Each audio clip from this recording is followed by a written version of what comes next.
Have you ever been confused by the mastering process or have been completely overwhelmed and unsure about what to do in the mastering phase once your mix is done? Well, in this video, we're going to dive deep into how to go ahead and master your own song so that you can prep it for release on whatever platform you want. So sit back, relax, stay strapped in for the final video in our mixing series, Mastering Your Song.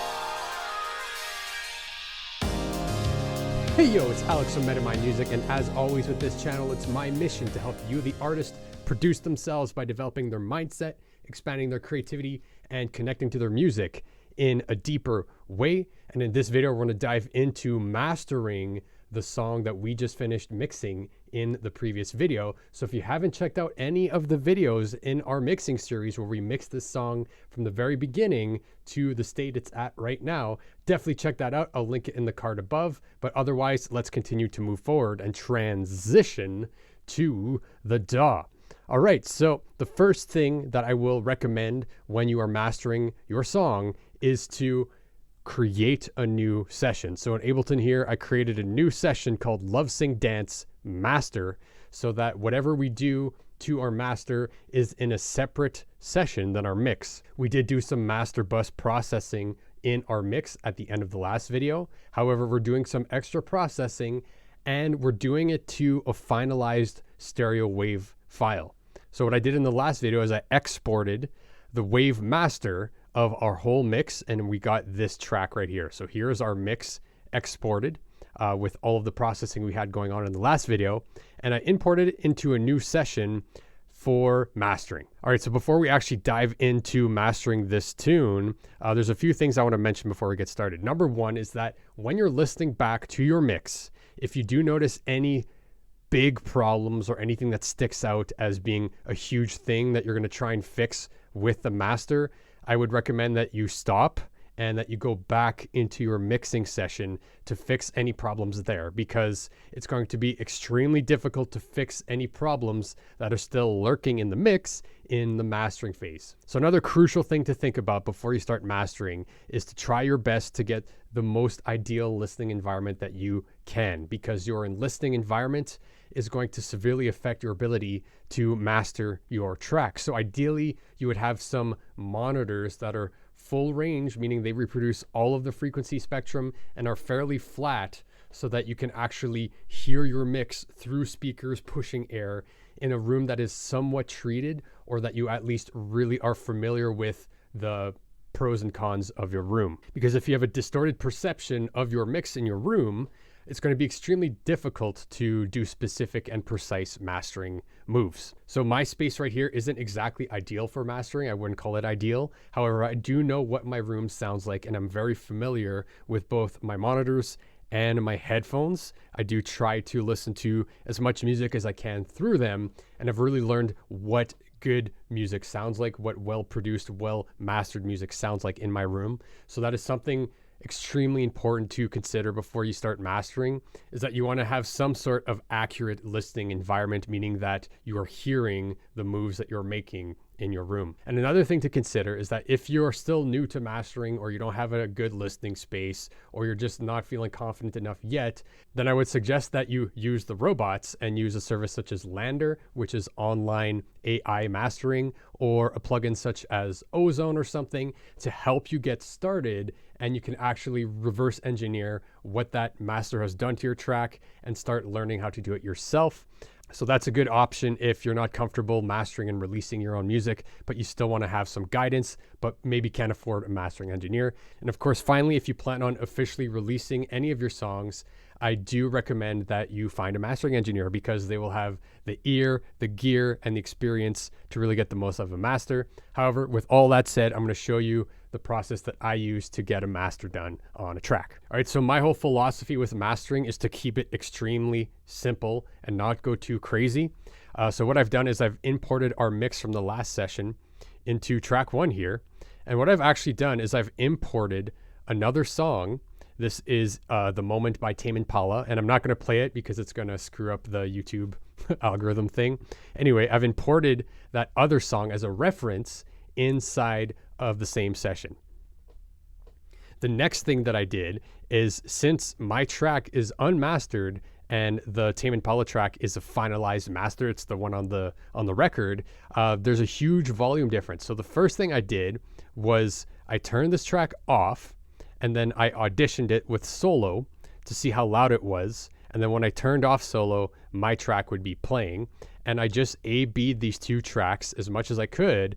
And I turned down the volume of the reference until they sounded about even. Okay, so that's extremely important, is that you want to make sure the two songs that you're working with, the two tracks, are in the same volume level so that you don't have a distorted perception as to what sounds good, because we naturally like louder things. Louder things sound better to us.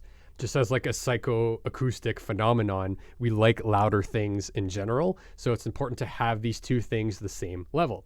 So that's the first step, is that import a reference of a mix that you really like the sound of, or that is close to what your song sounds like, and then make sure to match the volume. So I had to go minus 12 dB to make this master track, this Tame Impala track, the same volume as our finalized mix. All right, and while you're doing this, just pay special attention to listen to the differences between that master and your mix, right? And it will give you a good perspective on maybe if your low end isn't as present, if your mids are too harsh or not bright enough, and you'll be able to gauge some of the bigger moves that you might want to be doing on your mix to get it closer to the reference. And of course, I always advocate using your ears first and foremost. So listen to your track, listen to the reference track, and then take special note of any differences between the two and what will make your mix sound better.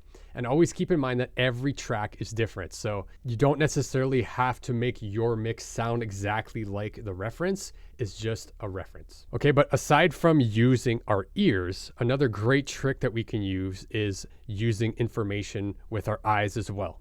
So on the master track, I've put on this plugin called Voxengo SPAN, which is completely free. So definitely go download it. I've popped it on the master and I've opened it up here. And what I've done is I have changed the routing of our reference track to go to this alternate master instead of our master in the session right here. All right, so the output of this track is going to the master of Voxengo SPAN. Okay, I hope that makes sense. So the output of our mix is going directly to the master, and the output of our reference track is going directly to Voxengo SPAN. And then inside Voxengo SPAN, what you have to do to be able to see both these references is you have to go into the routing and you have to turn on input 3 and 4. And you'll notice that once these inputs are enabled, you'll be able to select it from here, right? So right now we're going to 3/4 of Voxengo SPAN. Okay, so the output of this is going to channel 3 and 4, and then 1 and 2 will be our master, will be our mix. Okay, so let's get out of the routing.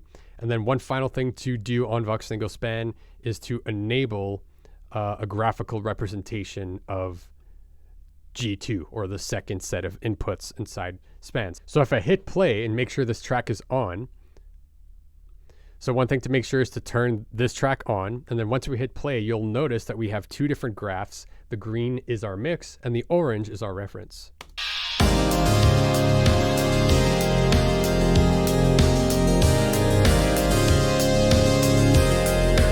All right, but the trick here is that we are only hearing our mix, and we're getting a visual representation of what our reference looks like. And the first thing you'll probably notice is that our mix is actually way louder than the reference, and that's because I have already done the mastering processing on our mix. So now I'm going to turn off our limiter, I'm going to turn off this EQ, I'm going to turn off this other EQ and our multiband dynamics, and now I'm going to hit play again, and let's just pay special attention to what our mix looks like compared to the reference now. So notice we lose a ton of volume because remember, had to go minus 12 dB on this reference for them to be equal volume. All right, so now you'll notice that our mix has a lot more low end. There's a lot more green here than red. And we also have a little less mids and even high-end content in our mix versus our reference. So that's good information to have. All right, so for now I'm going to stop this and we're going to walk through all of the processing we've done. Okay, So the first thing that I've done is I popped on a multiband dynamics. All right, so I'm not going to go deep into what a compressor is or what multiband compression is or how this works. If you want to learn more about compression, I'll link you to a playlist that goes super deep into how compressors work. But for now, I'm just going to A/B this for you and kind of talk you through what this is doing. So let's A/B this. So this is what our mix sounds like without it. All right, let's pop it on.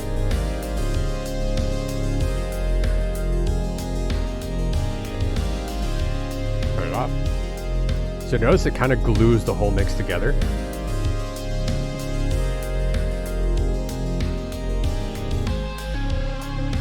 And it really tightens up the low end, like the low mids and the low end of our bass, our kick drum, our snare, even some of the low end of those synths really gets clarified and glues together to just make it that much more consistent and powerful.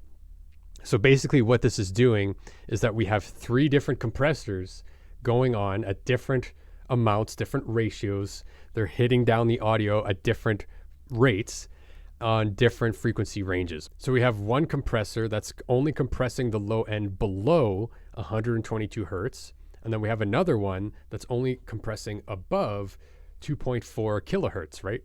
And then the middle compressor is compressing all the frequencies between those 2 extremes. So what you can do here is you can solo each range individually, and you can see how much compression is happening. So we're getting on average maybe 2 dBs of compression.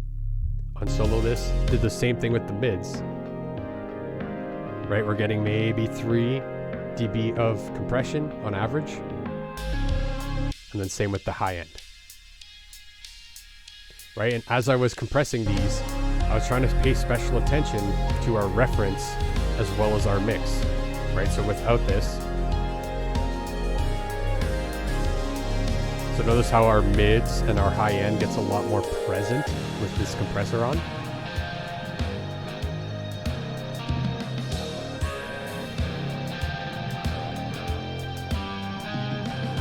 All right, so that's all that multiband dynamics is doing. It's basically compressing the high end, the mids, and the low end with separate amounts to really just tighten up our whole mix and make it pop.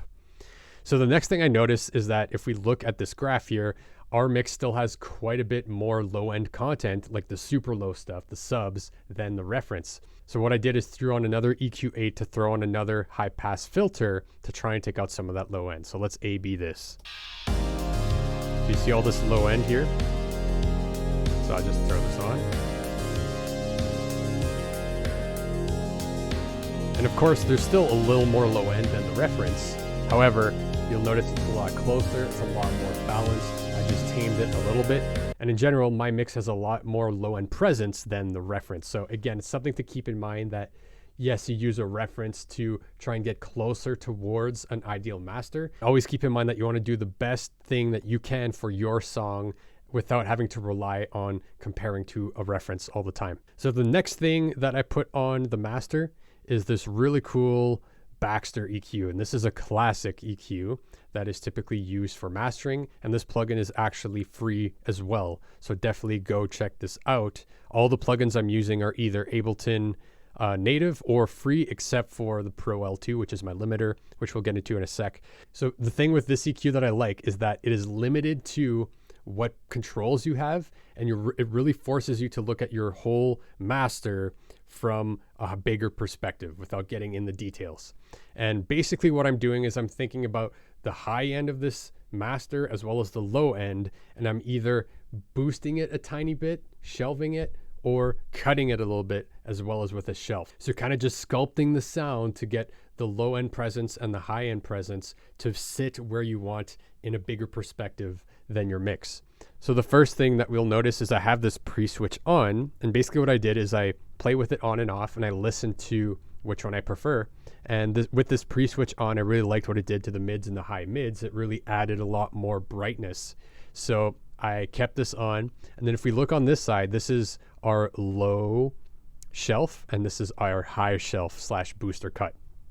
So if we look at the low end part of this EQ, we're basically cutting everything below 12 hertz, which is way below what we can even hear. And then I'm cutting a tiny bit, maybe like 0.2 of a dB of 74 hertz. So I'm ducking out a little bit of low end, and we're doing a shelf way lower than we can even hear. And then on the high end though, we're boosting quite a bit. I'm boosting almost 3 dB, which is a big move, but I felt like my mix really lacked the brightness compared to the reference, and I liked how it sounded when I put this on. So that's what I used. I'm just like, this really adds some energy to the mix that I really like.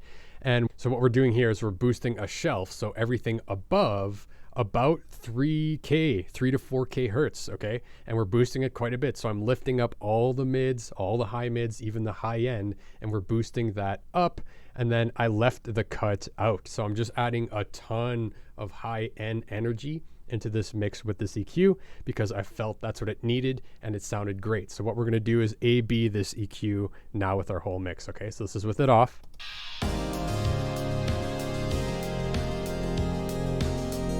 Turn it on.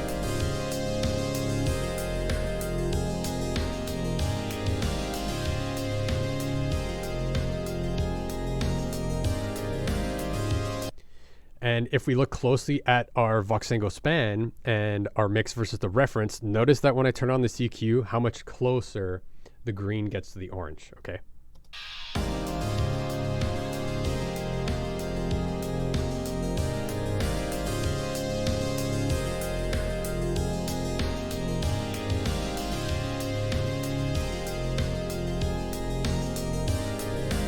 So one thing to keep in mind with mastering EQ moves is you're trying to think of the bigger picture, okay? And generally you're going to be thinking of the high-end content, the low-end content, and the mids, and how they all interact in a bigger perspective versus getting into the details of the mix. So once you're happy with where the dynamics of your master is sitting with multiband compression, as well as where the EQ and all the frequencies are sitting with your ears, as well as compared to your reference, now we can move on to the final thing that I like to do in a master, which is the limiting process, right? And basically what we're doing is we're getting our master to be the same volume as everything else that it's going to be played beside. So for example, on Spotify, if we were to upload this song on Spotify, it would be so much more quiet than everything else. So that's where the limiter comes in, where we're getting this to get to the right volume without distorting or clipping or totally mangling our mix. We want it to be clear, powerful, but the right volume for whatever platform we're working on. And I love this limiter. This is the limiter I would suggest to anybody to get. However, it is fairly expensive. So you can use any limiter, but I'm just going to show you what I'm doing with the Pro L2. So I'm adding a whole 10 dB of gain to our master to make sure that it's in the right range of LUFS. Okay, so let's A/B the limiter real quick. And just a warning, the volume is going to get a ton louder, so be prepared. Okay, so this is with it off. And let's turn it on.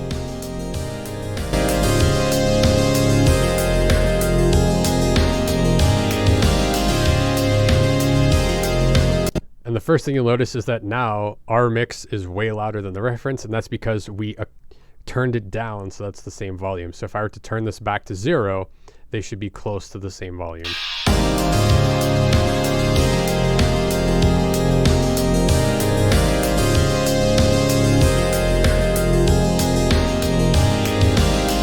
All right, so that's looking good. And now let's look at what's happening in the L2. So basically what we're doing here is we're increasing the volume and smashing down any peaks that go above the threshold so that we can get the volume of the whole master to be way louder. So what I did is I played around with the attack and release. I left it on the modern setting because I just like how this sounds. And you can play around with the attack and release of this limiter to really get the impact you want for your master. So maybe you might want more transients. You might want more attack on your drums, on the synths, and make it more aggressive and make it pop out. Or maybe you want something more reverberant, more spacious, more spacey. So then you would maybe have a faster attack and a slower release to really accentuate the ambience and the reverb, and maybe you don't want quite as much punch and attack out of your mix depending on what material you're working with. So basically what I would do is play around with this gain setting and make sure you can see this LUFS meter until you hit the right volume.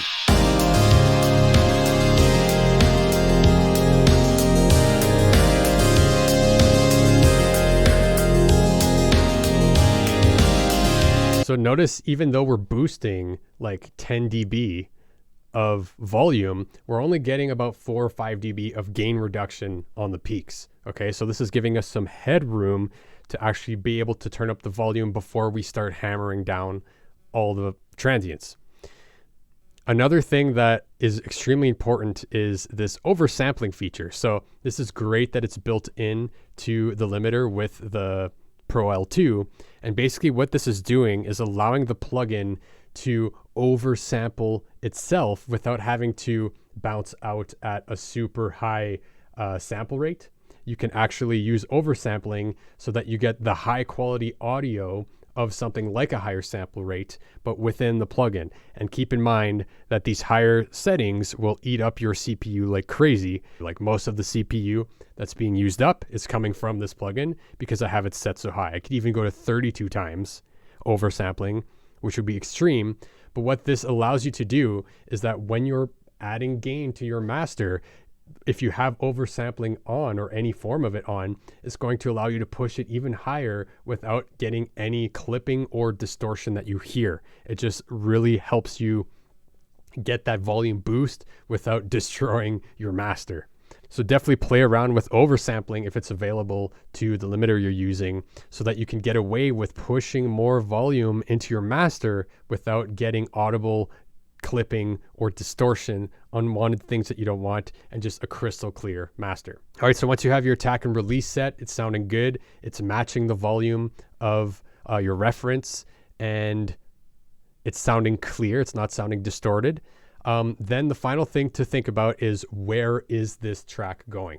So if this track is going to somewhere like Spotify, you're going to want to have an LUFS of around -8.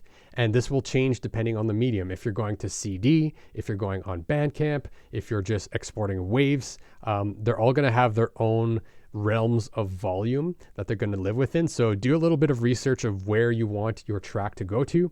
And you may or may not have to create separate masters for different mediums. I went ahead with -8 LUFS because I'm putting it on Bandcamp and I wanted to match all the other volumes of the series of releases I'm doing on Bandcamp. So I am aiming for about -8, and you'll notice that we're going around -8.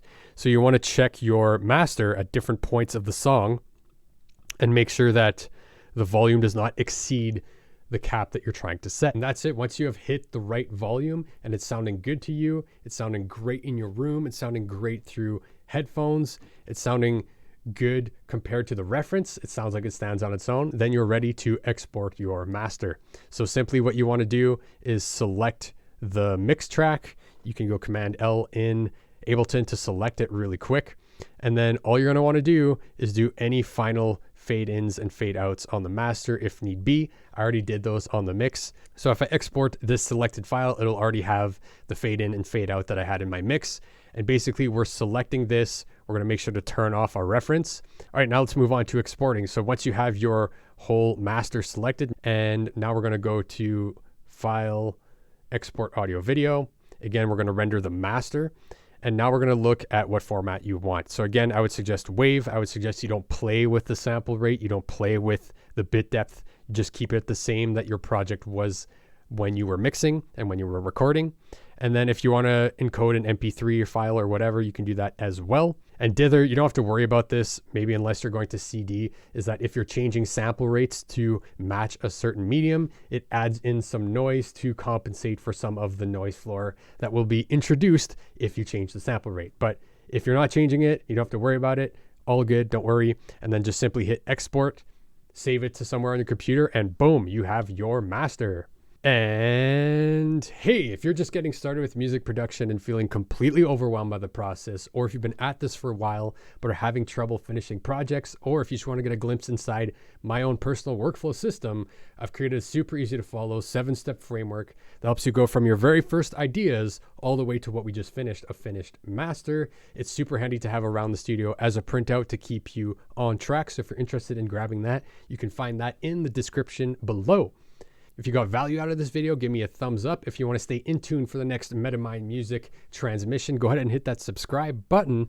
And with that said, we have wrapped up this mixing series all the way from the beginning parts of finishing a mix all the way to this finished master. And with that said, we have completed our mixing series along with a master. So this has been super fun. I hope it was valuable to you. And let me know, do you have any other mixing or mastering related questions, or what else would you like to see on this channel? I'd love to get some feedback from you in a comment down below, have a conversation. And with that said, I will see you in the next video.